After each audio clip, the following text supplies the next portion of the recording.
Hello, my friends. How are you today? I'm Sue from Sue Helen Designs, and we are here on Sewing in Slippers with Sue. I got my slippers on today, and I am ready to dive into our next topic, which is inspiration. So, I have been working on a series for Facebook. It's called my Inspire series, and it's just a series of quotes. It's a series of things that inspire me. It is all set on. I'm trying to find the pictures that I based it on. It's all based on pictures of my magical garden quilt. I had the picture here just a moment ago and I've misplaced it. But anyway, this Inspire series has really inspired me to dive into quotes and ideas about finding inspiration. So I want to talk to you a little bit today about finding inspiration for your applique quilts. Good morning. Oh, thank you, Elaine. I have my quilty shirt on today. You know, it was one of those things where I forget that I have clothes in the closet. I switched my closets over from winter to summer, and I hadn't switched it over, and I had some winter clothes that I had just discovered once again. So this was a purchase from last year, and I just love that it looks like a quilt.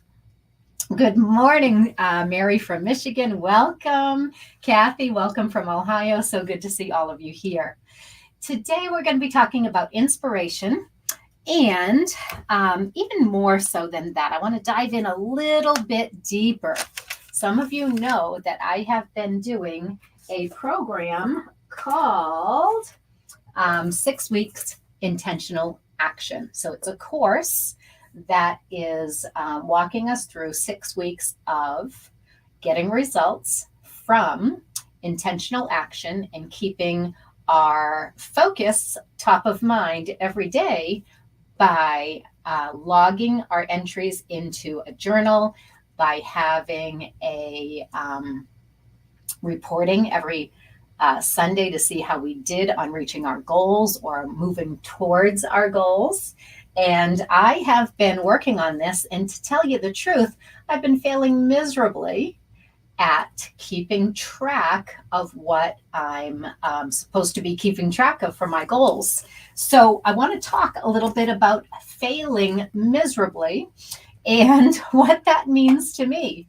Now, a few weeks ago, I mentioned to you that in my boxing gym, there is a quote that hangs up on the wall, and it is Sugar Ray Leonard. And he said something to the effect that if you never try, you never fail.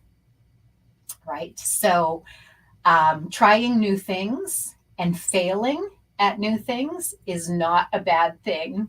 And I just love my quote from Bev. Brave enough to be bad at something new. So this sits here every day and reminds me that I need to be brave enough to try, to fail. And my mother's famous quote was, if at first you don't succeed, try again. And it's something that I have probably not even said to my kids. I probably haven't instilled that tenacity in my kids to keep on trying even if you fail.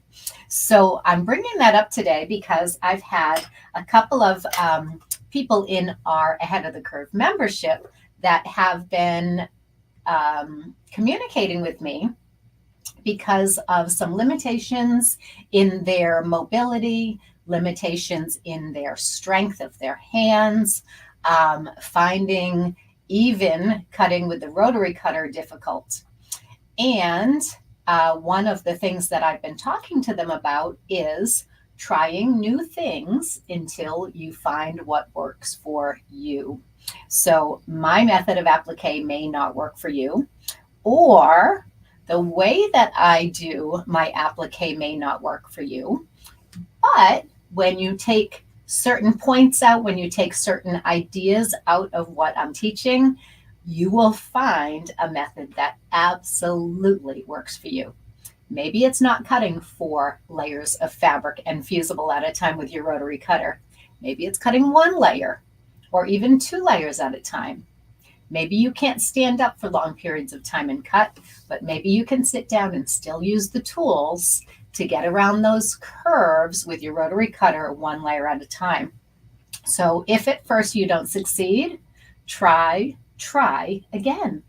And so I really have been thinking about this concept of trying new things and not worrying about failing, but putting our best foot forward, putting the most effort in that we can, having some checkpoints to know that if we act with intentional action, if we take action in any way, we're still moving forward on our hopes and dreams and on our goals. So the 6-week intentional action course, there's 1 week in here that has no record. Now, that doesn't mean I didn't move towards my goals, but I didn't take the time to write everything down. So last week we talked a little bit about focus and about that brainy focus, what brainy stands for. You have to have a burning desire to do something. Your results need to be recordable. Your goals need to be achievable and not set so far off that you get discouraged. Whatever your goals are means an improvement. So you're actually moving forward, not just doing something again, but moving forward and making an improvement on your skills that helps you to expand, right, and to grow. N stands for no nonsense. That goal has to be very clear, straightforward, easy to attain because you understand how to get there. And yippee, celebrating at the end when you have reached your brainy goals. Now, I don't really like the word goals because it's so concrete. I really like to focus on something new so that I can achieve it.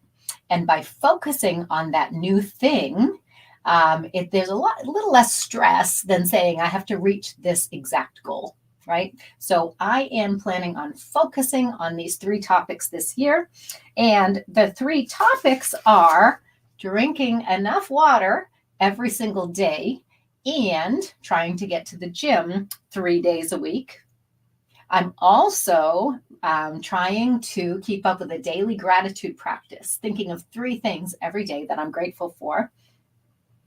And I'm working on communication with my members and calling people and getting more communication with my members. And by the way, if you want to be on the call list, if you want to have a one-on-one with me, you can reach out to Penny, and she is scheduling my Thursdays with several calls during the day so that I can start reaching out more to my members and doing a better job communicating with them. So I've been doing a fabulous job on the communication part. That one I have truly kept up with. I've been doing really well with drinking water and going to my boxing classes 3 days a week, although that's going to be tough when I'm traveling so much.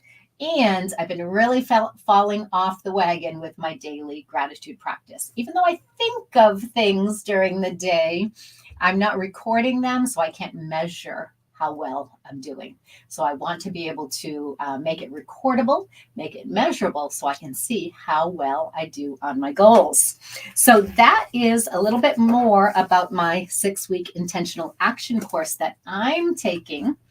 And how could you incorporate something like this into your world? Well, after this course is done, this is going to bring me right around the beginning of Lent. So I'm Catholic and I do celebrate Easter. And the 40 days leading up to Easter for us are called Lent. So I have thought about continuing this reflection every day. And once the 6-week intentional action course is done, going to lead me right into that season of Lent where I want to once again keep something top of mind all the time, focus on something. And I have come up with an idea from Penny to go through the Purpose-Driven Life. So the Purpose-Driven Life is a book by Rick Warren.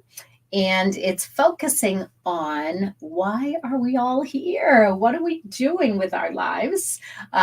It says, what on earth am I here for? And this is the Reflections Journal.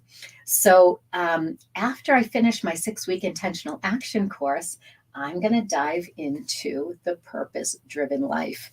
Now, I already know what my purpose in this life is, or one of them anyway. One of my purposes, one of my goals in life is to share my enthusiasm and my joy of applique with all of you. And I think that's a fabulous purpose. But I want to expand on that. I want to really delve into that and make sure that I'm keeping that as my focus and keeping that top of mind every day. And I think that 40 days of reflection during Lent will be a great way to do that. So I'm really inspired. I'm really inspired by the 6-week intentional action course to really focus and take action, leading me towards an overall goal. I'm really inspired to dive into the purpose-driven life. And I'm feeling really inspired in my quilting these days. Now, you may know that I've been diving into some painting projects. In fact, this room is going to get a little facelift in the next couple of weeks. I'm painting out in my living room area where we have our big TV. That's where we watch TV in the evening. We watch football games out there. I've got my computer out there, a different computer. So that is a real main living area for us. And I've just about finished painting the walls and all the trim in there.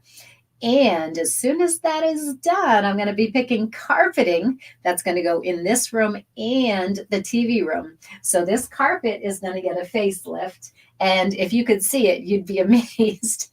I have iron marks on there where I've dropped the iron. I have coffee stains. It has seen better days. So I'm really inspired by giving my room a little facelift. I'm inspired to be in my sewing room more and doing a little bit more sewing. So one of the things that really inspires me is these amazing books that I've been picking up. This book, A Treasury of American Quilts, I picked up on thrift books, and it's a wonderful source of books, especially if you're looking for old or things that are out of print. I just love looking through these beautiful quilt books. And I've got a series of Post-it notes and all kinds of little tabs here for blocks that I'm inspired by when I'm designing quilts for rotary cut applique. And I want to share this one with you. Oh my goodness, look at this very graphic geometric quilt. I'm going to put it up closer to the camera. Isn't that lovely?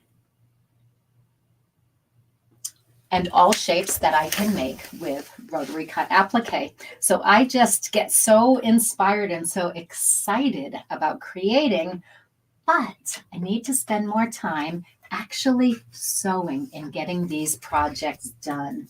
So over on my workstation today, I have been playing with the idea of another block with birds for our Almost in Baltimore series.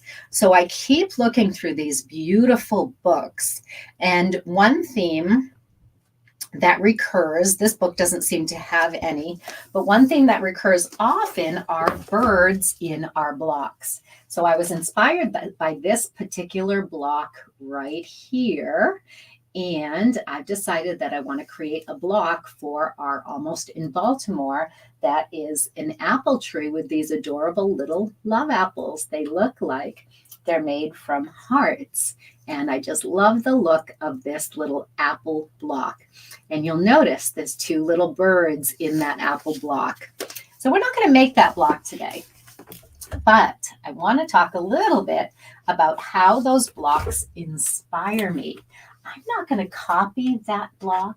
I'm not going to make that exact block, but I'm going to let that block inspire me and use the motifs in there, but make them my own. I'm not going to copy that block exactly. In fact, I've already been playing with that block, and I want to show it to you now to talk about that inspiration rather than copying something that's already out there. So you're seeing now my workstation, and on that workstation there is a block, and I've just thrown some different things on there, including some little birds. Now you can see from my inspiration block, their birds are very folk arty, and the whole block is very folk art block, isn't it? And that's not my style. I don't traditionally do things that look folk arty. So I'm making the block more my style, which is a little bit more whimsical, maybe a little bit more realistic. And I'm setting my block on point just like theirs was. I just knocked my fabric off the table. Sorry about that. So in the past, we have made a bird like this that was in our Bluebird Bouquet block. And some of our members had trouble getting their bird to look like a bird. Some people said their bird looked more like a whale. And we had the tail turning up at the end here in my Bluebird Bouquet block. And yeah, some people didn't have great success with their birds. Although when you look at something like this little folk art block, that's an indication of a bird, but it surely doesn't look realistic like a bird, right? But you know it's a bird by looking at the block and looking at the design elements of the block. So this bird is perfectly fine, and I like him. I think he's quite cute, but some people were struggling to get their bird to look like a bird instead of having their bird look like a whale. So I decided that we wanted to modify our birds slightly and come up with a bird that looks more bird-like. So I made this one right here, and I put some little indentations on his wings. I did put his tail going up, so I totally get the idea of what people are saying, that their birds can sometimes look like whales. But if you put a big colored belly on him and you make some pretty little wings, that bird doesn't look like a whale at all. And it looks a whole lot more realistic than the birds in the Treasury of American Quilts book. But then I started playing with another idea for a bird. This bird is definitely flying through the air, but I wanted a bird to sit on his little perch here. And I decided to make a big round head on my bird in order for it to look more like a bird and less like a whale. This is all one piece, and that's kind of a paisley shape that I used for my bird. But here I used that paisley shape, and then I added a round circle on top. So you'll be able to see that that bird is not all one piece, but it's multiple pieces. And each one of these pieces we're able to cut with our rotary cutter and our tools called the Hearts and More tools. So that's not the right one, but let's see. I did cut his belly with the 3-inch Hearts and More tool. This piece right here is an S-shaped curve from Leaves Galore. We've got a circle from Hearts and More. These were 3-inch leaves, and then I just scalloped them out with the 1-inch Hearts and More tool. And then I took another piece of that S-shaped curve and I scooped that out too, using the Hearts and More to round the tail. So you can see that all of these shapes are modified from our standard rotary cut applique shapes. So this is, I'm just talking about my inspiration for this block. And I decided to make this more of a whimsical tree. It's not a tree with a traditional tree trunk, but it is more whimsical. And I wanted to get back to cutting out standard leaves and cutting them out 12, 16 at a time. So with just 1 or 2 cuts with your rotary cutter, you'd be able to get all of your leaves cut for this block all at once and then focus on our little birds. Now, what I still have to add here are the beautiful little apples. Or I thought maybe, and Elaine, you gave me this idea from a previous block. Thought this little bird might want to grab some cherries with his little beak there. So it may be a crab apple tree instead of a full apple tree where the apples would be larger. I might do some tiny little berries that are either crab apples or cherries. So this is what has inspired me, is looking through all of these old-fashioned quilts and then just taking inspiration from a block, not trying to recreate it exactly, but being inspired by that block and making it my own. Now, I hope that in all of these beautiful books and magazines that you are truly inspired by the blocks. And look at this block right here. I just happened to come across this block right here. This block was my inspiration for the last block that I designed for my hearts, for the Almost in Baltimore. I didn't even realize that it was in this book. I was just flipping through the book and I came across my inspiration block for that quilt. And you know, look at this beautiful block.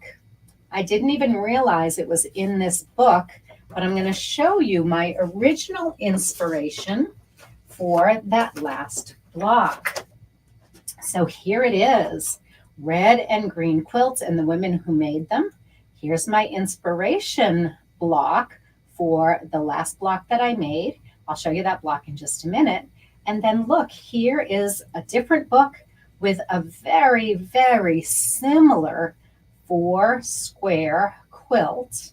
And that's what I was planning for this one, was to make a 4-square quilt. So it's wonderful that maybe the woman who wrote this book, maybe she was inspired by a quilt that she found in another book and remade that pattern, redesigned it.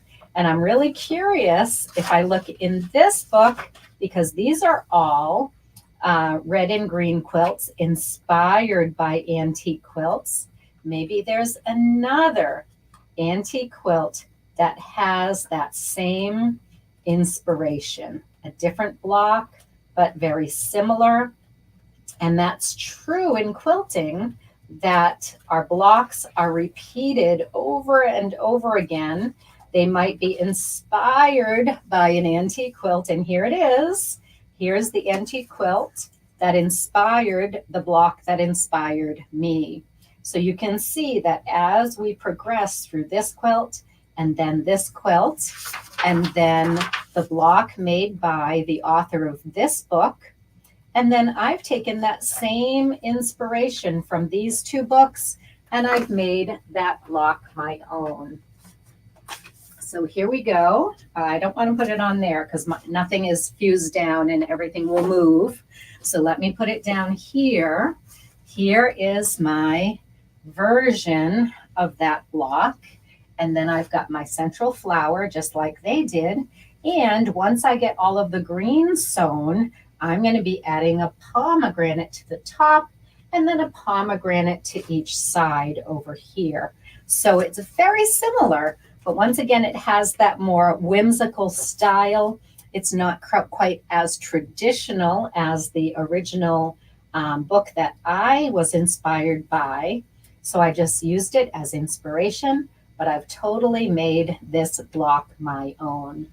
So I hope that you are being inspired by the work that I am doing.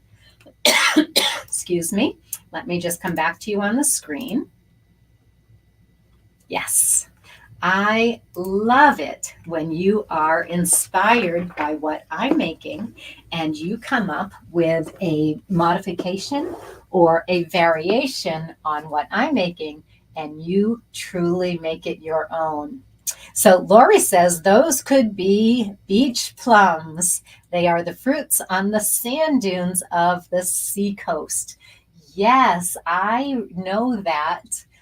People make beach plum jam, and they have their favorite beach plum areas that are protected. They don't tell anybody where they are because they're harder to find these days. And if you have a spot that you go gather beach plums and make jam from, that's fabulous. Now, Lori, beach plums are different from rose hips. And here in the Northeast, we have roses that grow in the sand dunes and along the coast. And people collect the rose hips and they make rose hip jam. So rose hips would be a beautiful motif for that block as well, because that block has the large leaves. And if you put 5 of them together, that's the cluster that's found on rose bushes. So you've inspired me. Maybe my berries could be rose hips instead of apples or crab apples. So thanks for that inspiration, Lori. That's terrific. You love the block and the different birds. Just like life, they all have their own personality. So true. Isn't that true? Yes, every bird out there has its own personality.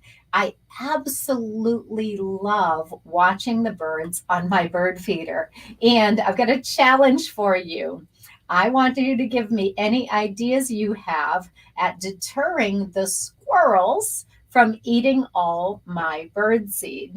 So let me tell you the situation. I have shepherd's hooks in the front yard, in front of the window where I sit and have my coffee every morning, so that I can watch the birds on the bird feeder. So I have 2 bird feeders hanging from a shepherd's hook, and each one of them has a squirrel baffle over the top. It looks like an umbrella, but it's made out of hard plastic, so the squirrels just slip right off and they can't get to the bird feeder. However, did you know that squirrels can jump 4.5 feet vertically? They can jump 4.5 feet from the ground to that bird feeder that's hanging down below that shepherd's hook, and it is less than 4.5 feet from the ground. So these squirrely squirrels can get right onto my bird feeders and eat all the bird seed. And what they love to do is just paw through the bird seed to find the best seeds, and they throw everything else on the ground. Well, luckily, we have some ground-feeding birds that eat up all of the seed that's on the ground. But it's really frustrating because those squirrels can go through that bird seed in one day. Now, in the backyard, I've got 2 squirrely squirrels that are on that bird feeder every time I'm not looking. Well, this morning I went outside and I could have caught that squirrel by the tail because he is not afraid of me at all.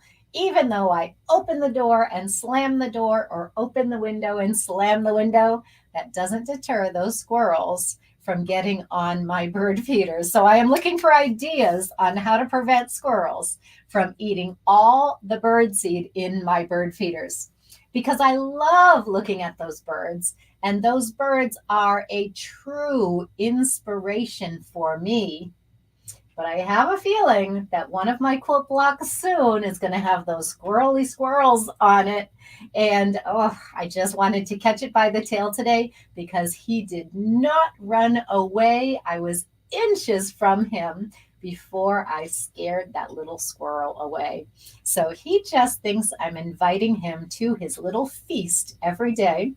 And by the way, when I threw a baseball in his direction, thinking that would scare the living bejesus out of him, the baseball landed right next to him and rolled away, and that little squirrel went running after it just like he was going to play ball with me. And if he were a dog, he would have grabbed that baseball and brought it back to me to throw it again. So I've been having a little battle with my squirrels recently, but I tell my son, squirrels have to eat too, and they get to live just like the birds. So I'm not going to let him bring his little BB gun out there and pelt the squirrels with BBs. I don't think it would hurt them, but it might. But I'm looking for any ideas you have on keeping your squirrels away from the bird feeder. Yes, put a baffle under the bird feeder so they can't jump up. I just bought one, but the baffle would go on the shepherd's hook, not on the bird feeder itself. But I see what you're saying. What if I hung a baffle from the bottom of the bird feeder? Well, they climb right up that pole of the shepherd's hook, and then they reach over to the bird feeder and grab onto it with their little paws, and they can get right over to the bird feeder from the shepherd's hook itself. Now, one of my friends said put a slinky on the shepherd's hook and pull it so it's stretched and it goes all the way down. Well, they just use that as a ladder. They love that slinky. My husband and I joke that it is like a playground for them. They step on the slinky, bounce up and down a few times, and straight over to the bird feeder. It's so fun and so funny to watch. But I am looking for ideas on getting rid of those squirrels without harming them, of course. So I do think that one of our next blocks needs to have a squirrel on it. So let's plan on that. Let's think about that. And I would love to incorporate a squirrel into one of my Almost in Baltimore blocks. And seeing that we are on, we're currently making block, let's see, January was block 13. February is block 14. There's only 2 more blocks in the series. So I only have 1 more block to design. Now I've got the challenge. Now I am inspired to put a squirrel on our final block of our Almost in Baltimore series. I'm going to put my thinking cap on and I'm going to make that happen. Now, I wanted to share one more inspirational story with you. Have I looked at the bird feeder designs that claim to be squirrel proof? Yes. I have bought them all and none of them work because the squirrels don't sit on the part of the feeder that opens and closes it with their weight. They find other ways around it. Hey, by the way, there is a guy out there that makes YouTube videos on, he designs an obstacle course for his squirrels, and he does it Mission Impossible style. So if you type Mission Impossible and squirrels into YouTube, you will find his videos, and they are hilarious. And these squirrels are so smart that they get by laser activated deterrence in the Mission Impossible style obstacle course that he builds. You will just laugh at this. You will have so much fun watching the Mission Impossible squirrel videos on YouTube. So go out and find those after we're done. But I want to tell you another truly inspirational story. And Lori and I were talking the Squirrel Olympics videos. That's great. Lori and I were talking the other day on our one-on-one that we had recently. And we were talking about some small world stories, how quilters have such a small world, even though the world of quilting is humongous. Quilting brings people together from all across the country, all across the world. And Lori, I still need to hear your story about your quilters from Ireland. But I told Lori that I would have a chat with you on Sewing in Slippers to tell you my small world story. So about 7 or 8 years ago, my daughter was in college and she was singing in her college choir.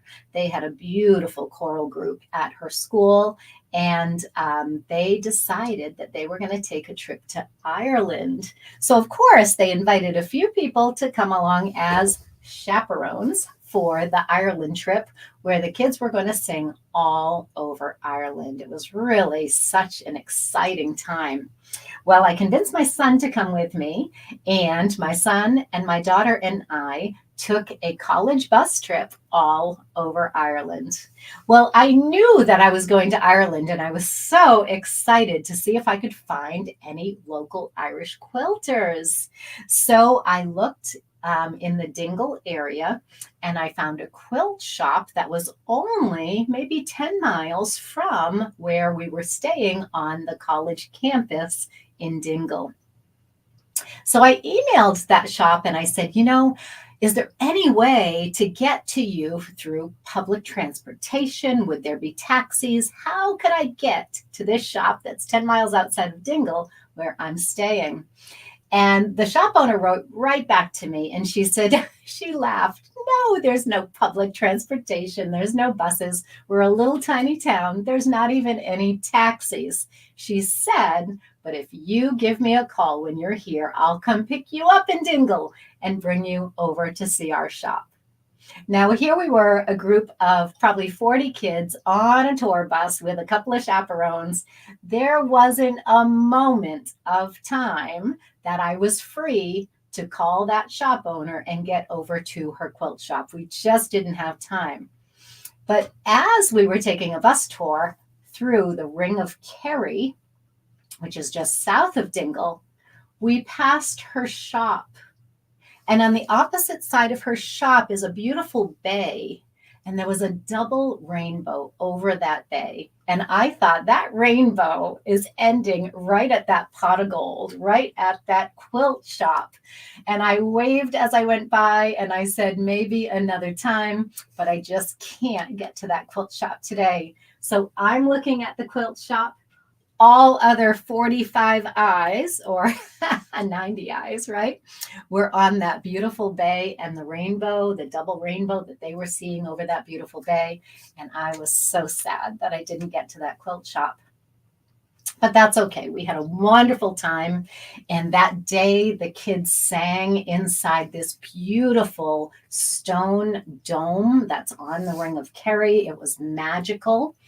And the next day, the kids sang at the local church in Dingle. So it was just magical, just this beautiful old stone church. And the sound of this amazing choir just filled that space. And it was just, the memory of it just warms my heart.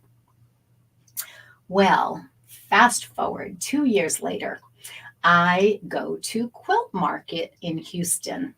And a friend of mine takes tours over to Ireland to see the quilt shops.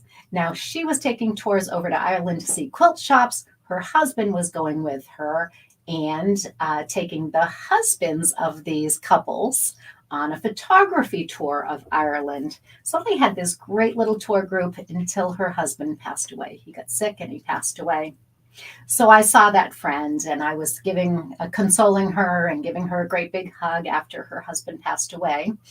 And as we were talking at Quilt Market in Houston, she said, I want you to meet my 2 Irish friends. These are friends of mine that I go see every time I'm in Ireland. And I said, oh my gosh, I went to Ireland 2 years ago and we had such a wonderful time. So I couldn't wait to meet Irish quilters, just like I had wanted to do that 2 years prior. So I introduce myself to these 2 quilters from Ireland, and I start to tell them my Ireland story and that amazing quilt shop owner that volunteered to come get me while I was in Dingle. And that person said, the person I was talking to said, that was me. I was the one who you corresponded with on email. I was the one who was going to come get you because I run that quilt shop right outside of Dingle. What a small world. But the story gets even better. These 2 women were together. They both work at the quilt shop. And I continued to tell them my story of England and Dingle and how I loved that area and how the kids were just singing in all these amazing places and singing at that beautiful church in the center of Dingle. And the other woman, not the shop owner, but the other woman that she was with said, did your kids sing at the church on such and such a date? And I said, well, yeah, I don't remember the exact date, but it was in March and we were there for a week and it was the kids from Sacred Heart University. And she said, do you remember seeing 2 women in the back of the church? And I said, no, I really don't. I was concentrating on the kids. And she said, my sister and I were in the back of the church that day when your little angels came and sang to us. We had just lost our dad. We were praying for him in the back of the church. And we saw these American kids come in, and these little angels just brightened our day as we were grieving for our dad. So that is my small world connection story with other quilters. When you reach out to another quilter and share your story, it is amazing how those connections run so deep. Some days when we're in our own little quilting world and we're sewing in our own little sewing room, we don't necessarily make those connections. But by coming out here on Facebook Live, I'm able to connect with all of you. And in turn, you're able to connect back with me and with each other. So I would love for you to start telling your small world stories. I know Lori has a story about a quilt group in Ireland that became a sister group with her guild. I believe that was the beginning of the story, Lori. And I would love to hear the rest of that story. So when our Ahead of the Curve members have our all-day sit and sew, that happens once every month on a Friday, why don't we tell some of those small world stories? Now, it doesn't have to be about quilting. It may be somebody you met on an airplane. It may be running into a cousin or a friend at a baseball game. Who knows what your small world story is? But this world is so small, and we are so interconnected that I love to point out those times when the world doesn't seem quite so vast and quite so huge, but it seems really interconnected and super, super small.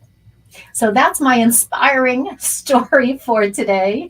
I hope you are inspired by my story to reach out to another quilter and really chat, really talk about what's important to you. And I bet you, whether or not you make a connection like I did with these women from Ireland, maybe you'll make a connection on a whole different level. Maybe you'll have something else in common. Maybe you'll become fast friends with somebody that has similar interests to you. So this is what I love to do. I love to bring quilters together. I love to share my love of applique and share what inspires me, and maybe encourage you to try something new and be inspired by what I do. So let's just regroup for a minute. I am going to be diving into another source of inspiration for me. The Purpose Driven Life Journal is something that I'm going to be following over the course of 40 days of Lent. So if you are interested in doing this too, let me know how it goes for you. Penny and I are going to do this together. And if you decide to do something like this or some other way to reflect on why we're here on this earth and what we are here to do, and in my opinion, we are here to serve others and to share our life and our hobbies and our love and our creativity. And if you have any stories relating to that, or you want to reflect on your purpose in life, feel free to grab this book and read through it. And I would love to hear your comments, your reflections, your vision for why you are here on this earth and what you were put here to do. Now, I know that all of our quilters are put here on this earth to make the world a more beautiful place. And by reaching out and touching other quilters' lives and touching other people's lives with your art, with your quilts, that is one of the best ways to share your purpose in this life. I'm going to just read this from Debbie. Debbie West, thank you for joining in and talking about something that relates to my topic for today. My grandma's granddaughter's mother. I'm a little confused by that. My grandma's granddaughter's mother-in-law is a quilter. When we visit in France, she takes me to her guild meeting, and I just sent home some cherrywood fabrics, Misty Fuse, and bunny paper. And we plan on Zooming so I can show her how to use them. She does more art quilts. Oh, Debbie, that is fantastic. That is just wonderful, Debbie. I love that you two have that in common. And that's one thing that brings you together. Now, do you speak French, or are you just connected by the love of creating? I went to visit my friend Maria in Italy, and she doesn't speak English. I speak a tiny bit of French. She speaks French and, of course, Italian. But between our three languages, we are able to get along just fine. And she is so interested in my work. Now that she has retired, I hope that she's doing a lot more creative things. But she taught me how to crochet flowers while I was there. And I've never crocheted before, but she showed me how to crochet flowers, even though I don't speak Italian and she doesn't speak English. So it really was a connection between the two of us. And we got along famously, even though we don't speak the same language, because we do. We speak the language of love, of beautiful things, crafts, art, quilting, and that was the connection that we made. So that was kind of cool. So Debbie, I'm so glad that you have somebody in France that you connect with through your quilting as well. So you speak a little French and she speaks some English. Excellent. That is cool. Your granddaughter's mother-in-law. Okay, now I get it. Your granddaughter's mother-in-law. Fantastic. You've had it for a few years and so inspirational. You just won me over all over again. Facebook user, I'm not sure who that is. Please let me know who just said, I've had it for a few years and so inspirational. You just won me over all over again. Please let me know who that was. I can't see your names unless you decide to share those with StreamYard, but I will see it later when I go on the Facebook page, okay? And our husbands can translate if necessary, as well as my granddaughter and her wife. Fantastic. I have my friend Maria's husband translate for us, but he's not so involved in the sewing side of things. But when we're cooking together, her daughter and her husband do a great job translating and helping me out with all of the particularities that I don't understand in her French or her Italian. The bird feeder. How about taller shepherd's hooks? Yeah, I've been looking at getting taller shepherd's hooks. I definitely need to. I'm also thinking of just putting a wooden post in the ground that's actually set into the ground with concrete, and then I can put a proper squirrel baffle on there and make it much taller. But that seems like a project and it's a lot of work, and I don't have time for projects right now. Madeline Santiago. Oh, good, Madeline. Thank you so much for letting me know that was you. I'm so glad that I can be here to inspire you and that we have these opportunities to chat about the small world of quilting, how we can share our love and our passion for quilting, share that with others. And I would love it if you continue on the comments to tell me your small world stories. Do you have another quilter that you have connected with? Tell me how that happened. I would love to see your comments. Now, I need to get back to work designing our last two blocks for our Almost in Baltimore series. You're going to see those blocks again when you take the Almost in Baltimore series from our Ahead of the Curve membership. I'm going to get to work on that squirrel because I think it would be hilarious to put a squirrel next to one of my bird blocks in my Almost in Baltimore quilt. So keep creating, keep having fun, and happy applique to all of you. I hope that you fall in love with this applique world within your quilting journey. Take care, everybody, and have a wonderful Tuesday. I'll look forward to seeing you all again. Tonight is our Gradations session 2. So if you are making gradations with me, don't forget 7 p.m. Eastern Time, I'll be here and I can't wait to see your progress on the gradations quilt blocks. Until then, we'll see you all again soon. Bye, everybody, and happy applique.